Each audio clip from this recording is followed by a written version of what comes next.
we're back to normality now. So we're going to play on this, then we're going to call it a day. And you may be asking yourself, well, what are we gonna talk about? What are we gonna discuss from my personal life, so to speak?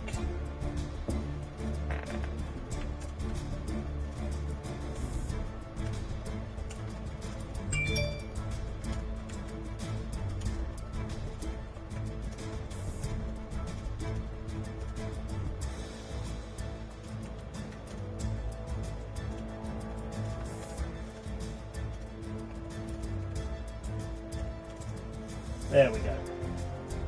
That'll hopefully explain that.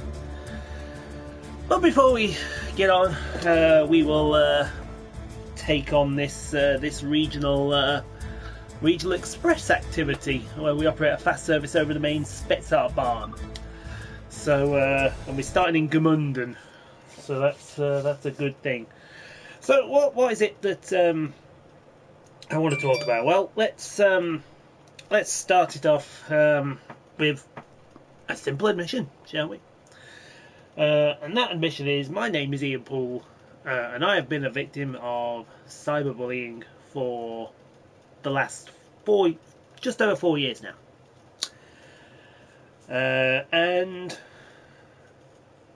I'm here to basically tell you my story while this is going on.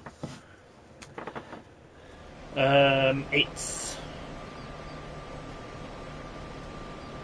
going to be stopping at running to Aschaffenberg, stopping at Lohr and Heigenbrucken. Excellent. So do I get in this thing then? Yes, I do. Right. Okie dokie. So, like I said, I've been a victim of cyberbullying now for the last 4 years, and it's not the nicest thing that to go through, because the cyberbullies think that they are the ones in the right, but they're not. Let me tell you how it all got started. So 4 years ago, I was part of a group on social media who dealt with railway photography, and as they went along, they were doing their happy, jovial stuff. Nothing too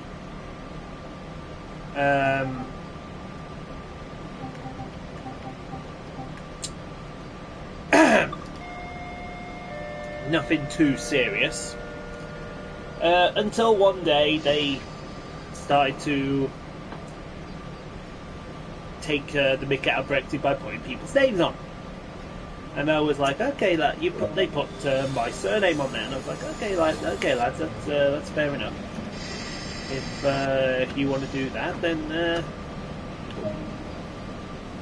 that's fine by me.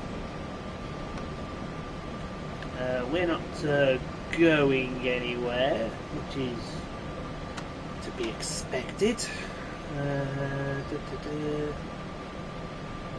Photograph, there we go, raise it. Can we go somewhere? Yes, we can.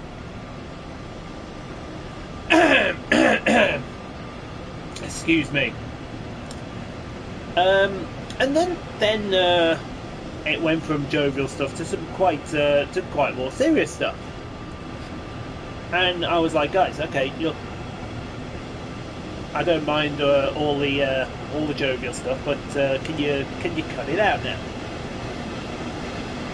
And then it turned that they started to compare me to paedophiles. They started to compare me to racists. They started to compare me to child abusers,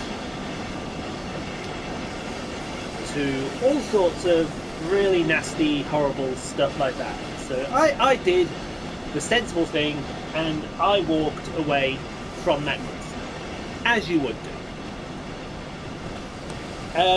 But it continued and it continued until I just turned around and I said, enough's enough, lads. You've had your fun, you've had your jokes. Let's cut it out now.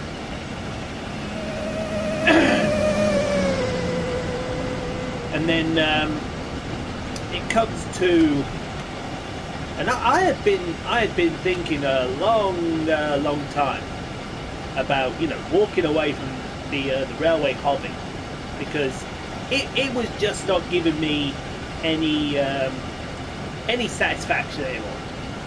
I've been doing a lot for other people. I'd forgot about the one person I should have concentrated on, which was myself. Excuse me. So I was sat there at a train station, at a gala, a Preserved Railway gala, and the main ringleader came up, and we sat down and we had a chat. And I said to him, I said, look, at the end of the day, you guys do what you want to do, but you're going to have to reel it in a bit. And they were like, oh, it's all banter, it's all laughs, this, that and the other. You've got nothing to basically worry about. So I took it as read that, it was going to stop, end of, and that was the end of it. It wasn't the end of it.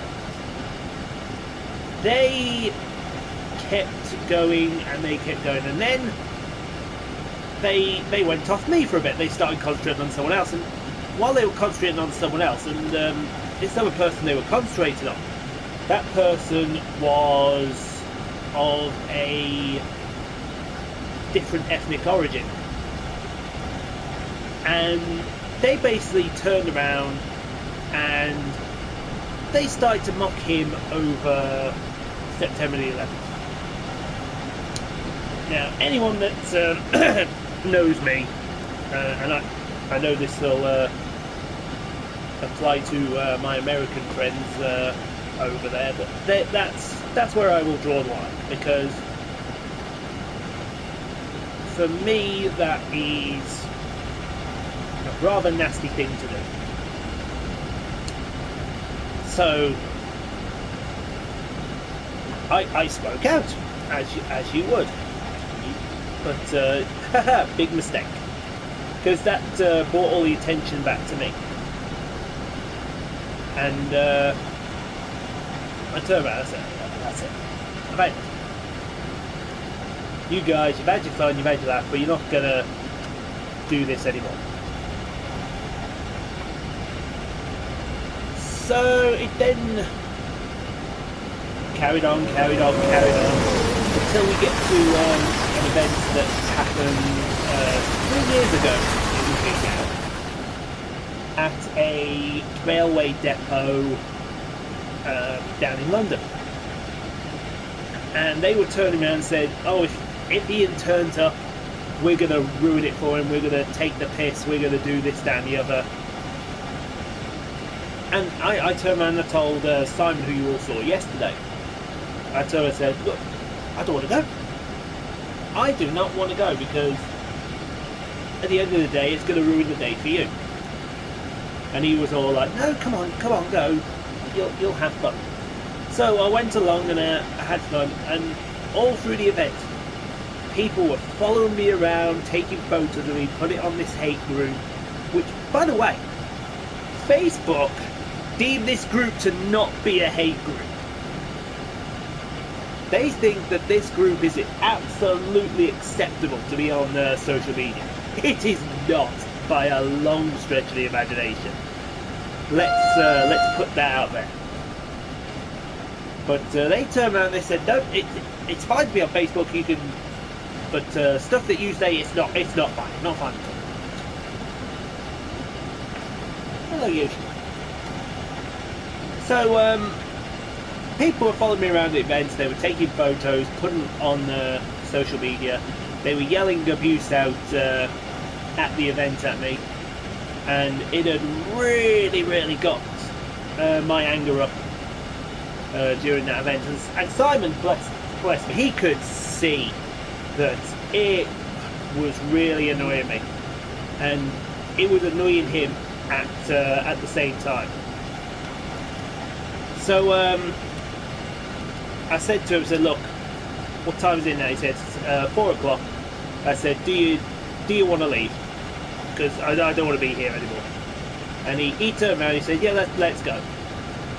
And then came the ignominious thing that the ringleader, who I spoke to in January, he walked up, camera in his hand. He was right. He made no bones about it. He was right up there taking photos, etc. He put his hand out to me. I walked past him and I slapped his hand away. I said, not interested. And everyone who he had lined up, they saw that.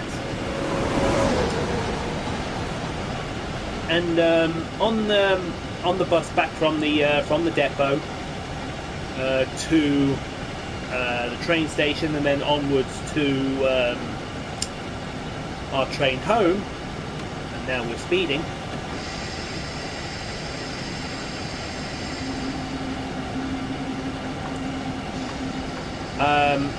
I did basically a lot of thinking, and on the train back, I turned round and I said, right, that's it. I've had enough. I'm walking away from the railway hobby. Which a lot of them thought, oh, that's hilarious, Ian, you won't do that.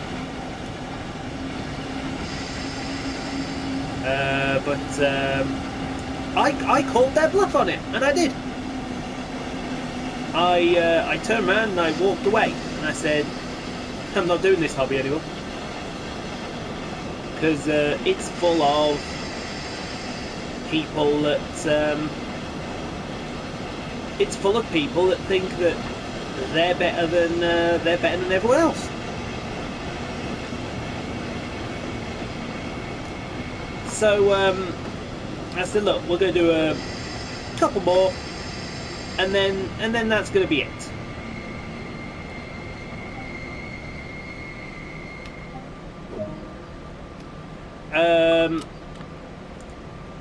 And then they took it that, oh, every time they saw me out on the railway with my camera, because I decided to go from being a rail enthusiast over to being a bus enthusiast, which I had a passion for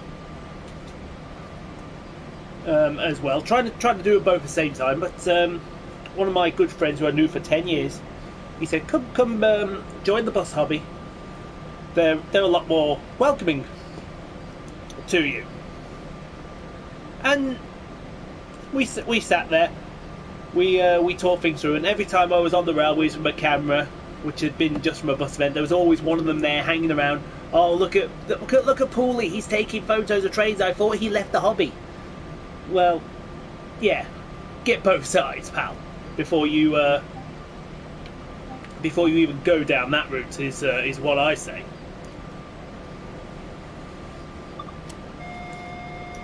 And then as it continued, I went into the bus hobby and it went away.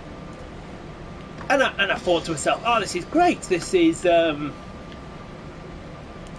This is just what I needed. Into the bus hobby. Absolutely fantastic. We're good and we're golden. Now, why aren't you moving? There you are. You're moving now. So it kept going, and they eventually went away, which was what I wanted all along. And then it turned out that I needed a operation on my ankle. Now, the operation that I was having was people may look at it and think it's not a serious operation, but to me it was a very, very serious operation that I had. And basically, I'll try and lift my leg up here so you can all see. But I guarantee it's not going to be easy for me. So there we go. There's the ankle I had done in question. And basically, I had a bone growing in this area here where the Achilles tendon was, and they had to do an operation. I don't know if you can see it there. You can just about make out the bump there, and it is. And they turned around to me a couple of months before I had, because I had to have all the discussions, all the pre-ops and that. And they turned around and said, look, we can do this operation for you. That's absolutely no problem. If you want to walk again properly, we can do this operation. That's fine, absolutely fine. And they turned around and told me in no uncertain terms, if you have this operation that goes wrong, you could basically lose the use of that ankle, which means you'll be probably in a wheelchair for the rest of your life. And having gone through all the pain, all the excruciating pain that I was while I was walking, I could just be standing still and it would be absolutely agonising. I turned around to the doctor and said, look, in no uncertain terms, do the operation. If it happens, it happens. So we went ahead, had the operation. The operation thankfully was a success, because they do a bunch of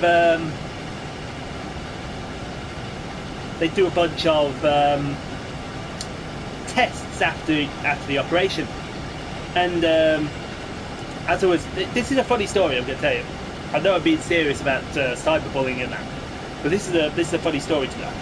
After I had the operation, because I had it on my birthday, and they turned around and they said, "Do you know your name?" I gave my name. They said, "Do you know your date of birth?" And I get, remember, I just come out of surgery, so I'm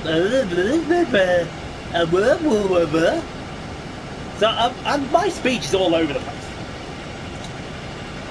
And so they said, "Do your name?" I gave my name. Date of birth. And then one of the nurses, so surrounded by 3 female nurses, they went to my foot, which was in plaster, but the toes were exposed, and they started just touching the tips of the toes, and they turned around, and the one at the toes said, can you feel anything in your toes at the moment?" And no word of a lie, it just slipped out at the top of my voice. I went, "Fuck yes!" And literally, I had them all laughing in hysterics, just from saying that, which was absolutely hilarious in their eyes. I said, "Is that the worst thing you've ever had?" And they go, "No, we've heard worse." So it was a day operation. So for the next 8 weeks, I was confined to this room, just with these 4 walls to talk to, and people keeping an eye on me, make sure that nothing untoward happened. And while while I'd gone in for my operation, I found out that one of the people in the group that had been bullying me had found out the operation I was having. And he turned around and, no word of a lie, he went on one of my other YouTube channels. I deleted the comments as soon as I saw it. And he turned around and he said, "Oh, I heard you're having an operation soon. I hope you drop dead on the operating table." And when I saw that, they say you gotta keep calm with these kind of recovery process, but I wanted at that very moment to get the cast off my ankle and just go and find him and beat the bejesus out of him. That no word of a lie, I wanted to actually do that. And it turns out everyone else then found out, and they turned around and it all started again, all because he had an operation. Wow. But thankfully, and it kept going, it kept going, it kept going. And thankfully, with me being away from the railway side of things and going into the bus side of things, it went away. Which was good enough for me. I need to break this train quickly. That'll do. So like I say, it went away, and all well and good. And I thought to myself, who in the hell, because I advertised it on Facebook, and none of that group, well, there was a couple of people there, but they were considered good friends. And I thought to myself, none of the people in there knew that I had the operation. How the hell did they find out? Anyway, turns out that, and I'll get onto this now, because this, the reason I'm doing this is because of what happened yesterday.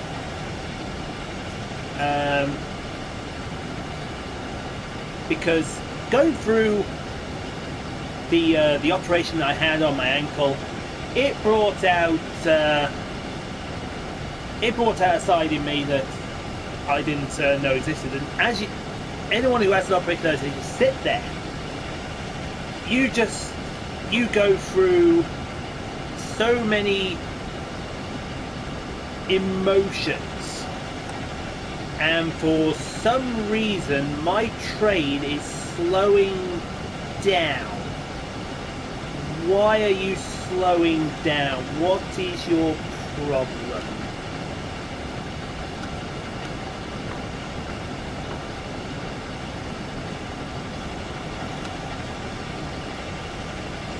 There we go, it's sped up again. And it was around the time of the operation that I started to go through the early stages of a bit of depression. Now, I went through it, I thought, oh, I'm fine, this, that, and the other, I'm absolutely fine. But as it went on, it would get to the point where I would have days where I'm all chirpy and chatty, and then there were days where I was like, I can't be bothered with this. I really can't, be bothered with any of this. I was like down in the dumps, depressed. I was like all over the place. And the one thing that kept me going through my recovery was my best friend of 10 years. Okay, he didn't come round and visit, but he'd often pop on and say, "How you doing, Ian? How you doing?" And I'd be like, "Yeah, I'm all right. Not doing too bad. Ankles like this, that, and the other." And it was nice to have someone like that to chat to.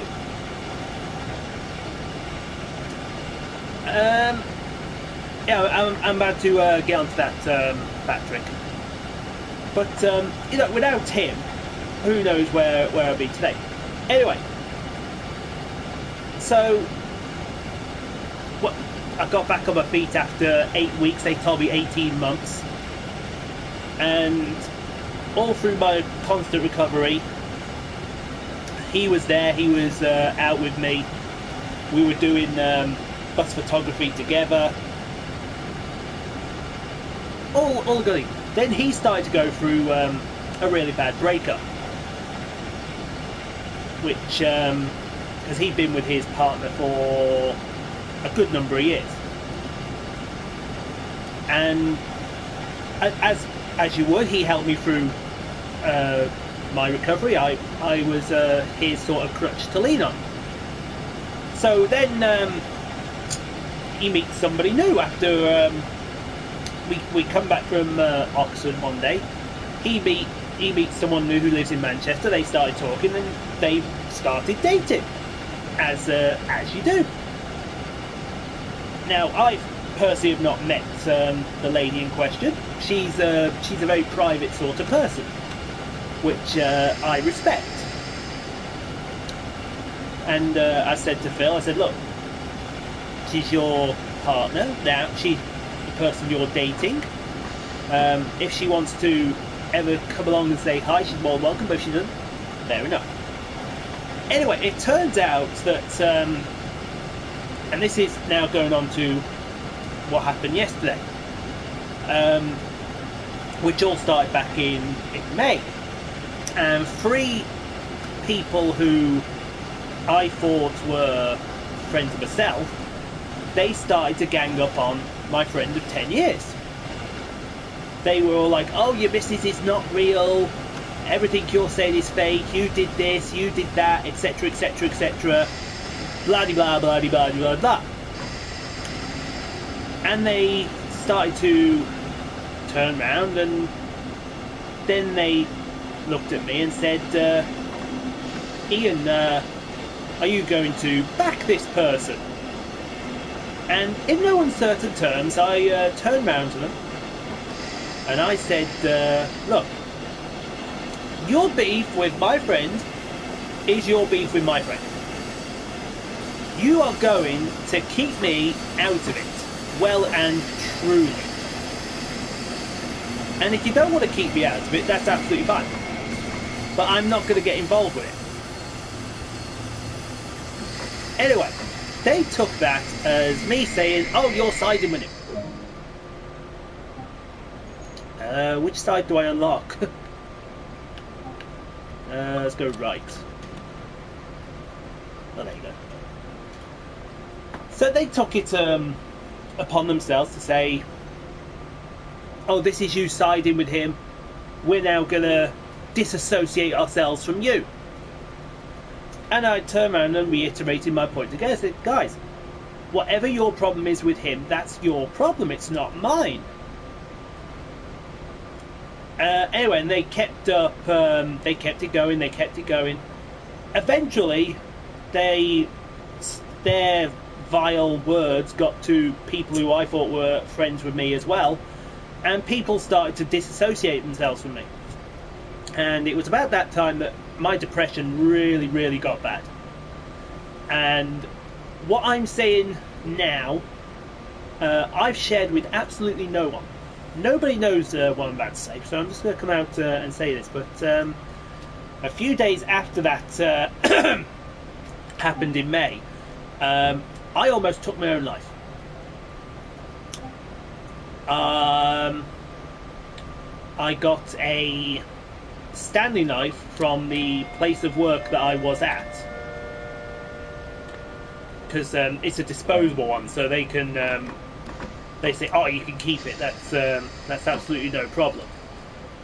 And I actually had the knife right against my throat. I was ready to just say, that's it, I'm done. I'm done with the world, I'm ready to end it. But something that day, that night I should say, stopped me.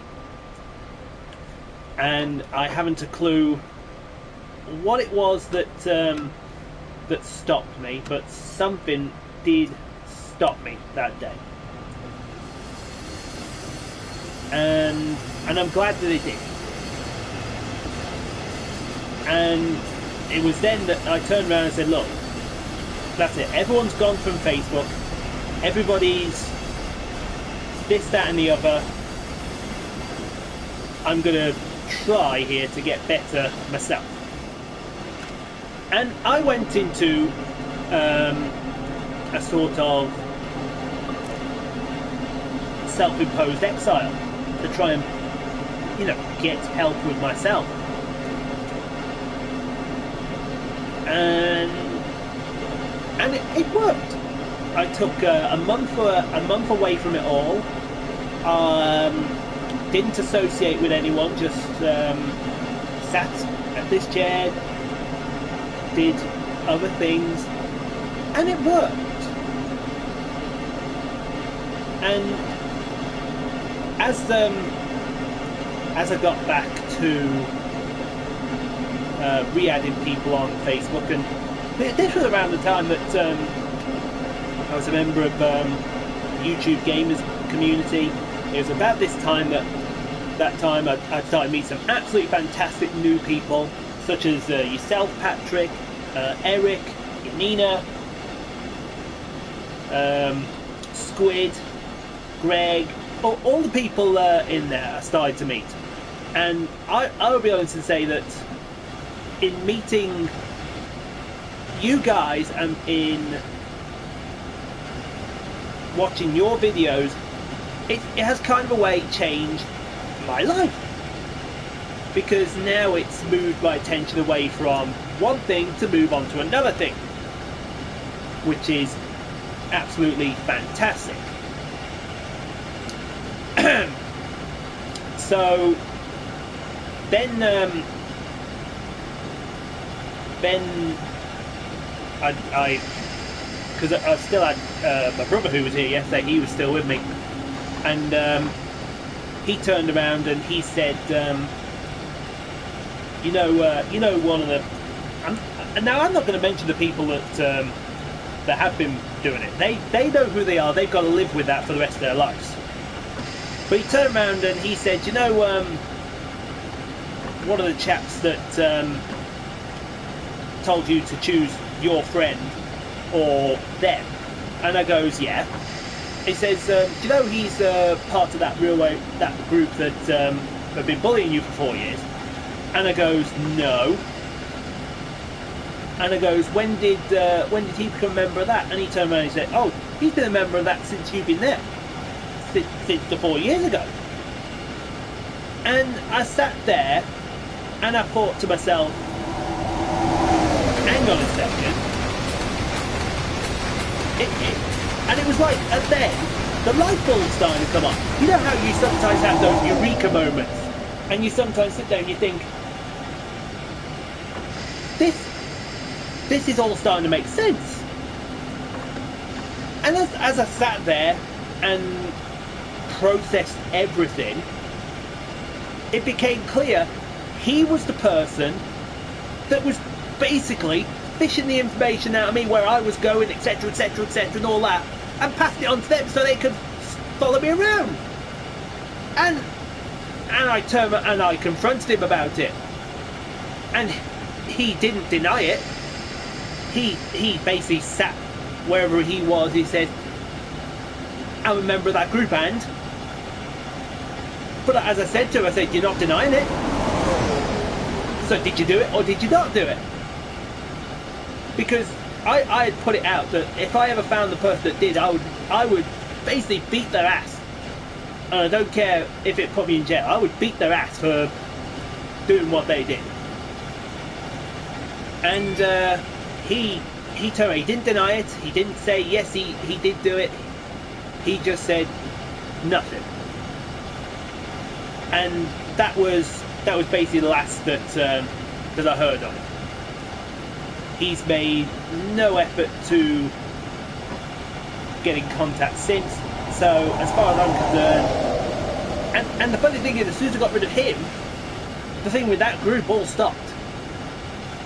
So it's not a coincidence if you understand where I'm coming from. It's not a coincidence that has happened. Excuse me. So anyway, I heard nothing from them for a good few months until yesterday. Now this, what happened yesterday, really got under my skin, and it's lucky.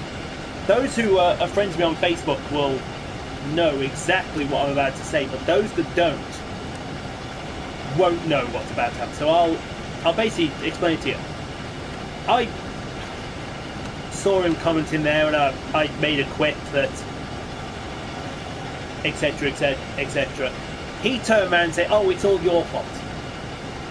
It's all your fault that all your friends have left you. It's all your this, that, and the other. It's nothing to do with us, except it's nothing to do with her." I turned around and told the truth. I said, "Look, mate. At the end of the day, you wanted me to choose you, free, or my friend of 10 years. Who am I going to trust more? Am I going to trust you, free, who got an issue with this person, or am I going to trust him? Who would you like me to trust?" And so I turned around and I told him straight. I said, in all fairness, I should be kicking the three of you's ass for the depression and the shit you put me through. And I never heard from him after that. And I thought, oh, fantastic, that got the message through. Then I found out, and this is what really got my attention, because he started, "Oh, you got a job yet? Are you doing this down here?" I said, and I turned around to him, I said, "Whether I have got a job or whether I've not got a job, that is none of your business. It is absolutely zero of your business whether I'm employed or whether I'm not employed. That is between two people, me and the tax man. Oh, and the person I pay my rent." And so he took it upon himself to say, "Oh, that means you've not got a job. You're sponging off the government." And then this is what really got back. I don't give a shit about people with depression. You brought it on yourself, you fat effing this. And as soon as he said those words, I sat there after he said those words, and I wanted to get on a train down to where he lived, and I literally wanted to beat the crap out of him. Because what he's saying there is, and no one picks up on the behaviour that he comes out with, because he makes racist remarks all the time about people coming into the country illegally, which that's a whole different issue for a whole other video, folks. He makes all these really nasty things. It is, and I just needed a place to, vent all this out.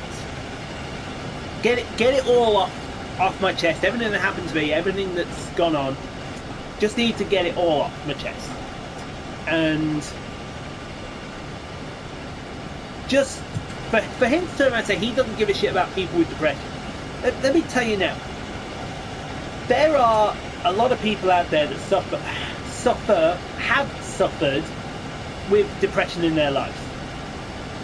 And for someone to just come out and basically I don't give a effing shit about people like that, that says more about that person than it does the people with depression. Because at the end of the day, those people who are dealing with depression are genuine people who need some kind of help. And I guess what I'm trying to say, it's okay to be there and say, I need help. It is okay to say, I need help. I probably am guilty of saying, I didn't put my hand up and say, I needed help.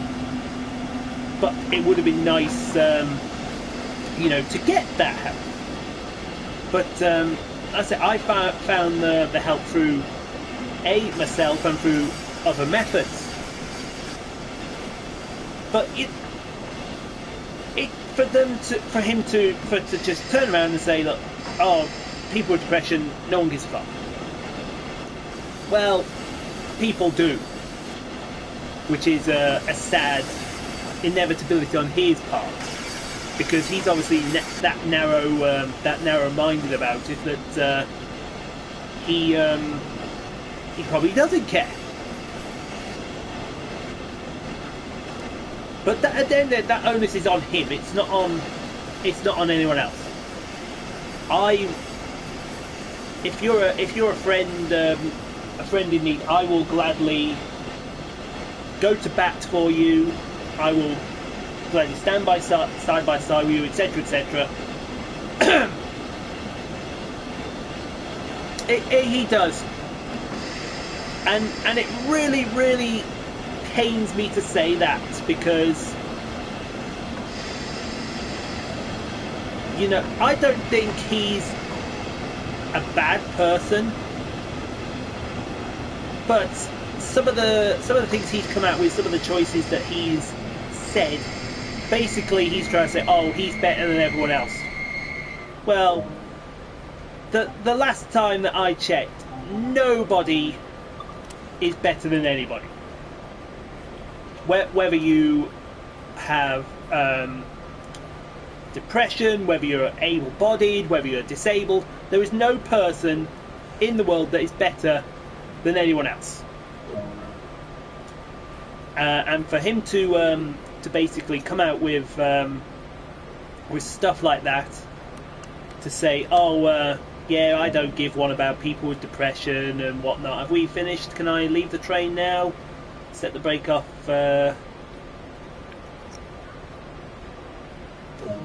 Well, she's an exception. She's an exception. But yeah, that is basically my story with as far as cyberbullies are concerned. I'm sorry that you all had to hear that, but you know, at the end of the day, I needed a place to, you know, get it off my chest, so to speak, because for anyone out there who has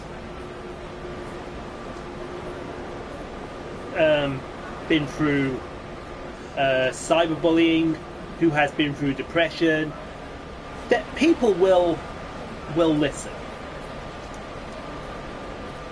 and people will be there to you know, hear what you've got to say, basically. So, like I said, it's wow, we got a gold medal. So, yeah, I was just sat in bed last night after reading what he said, and I just felt like I needed to say something. And I'm glad that I did.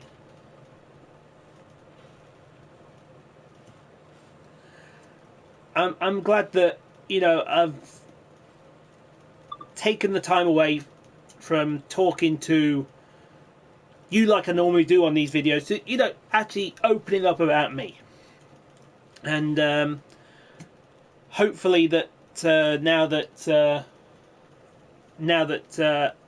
I've done that, I can move onwards. I can try and get my life to where I want to be, because right now I'm getting back at the gym. Now I got the all clear from the ankle pump back in Christmas last year. I'm at the gym. I'm trying to do something about my weight. I'm trying to do something about my overall mental sort of psyche sort of thing. And it's a long road, but it's a road that, you know, it's a road that I'm willing to take. And I don't want to say I want to do this journey on my own, because, you know, people will be there to support you. But I feel like it's something I've got to do myself to try and get myself back to where I want to be.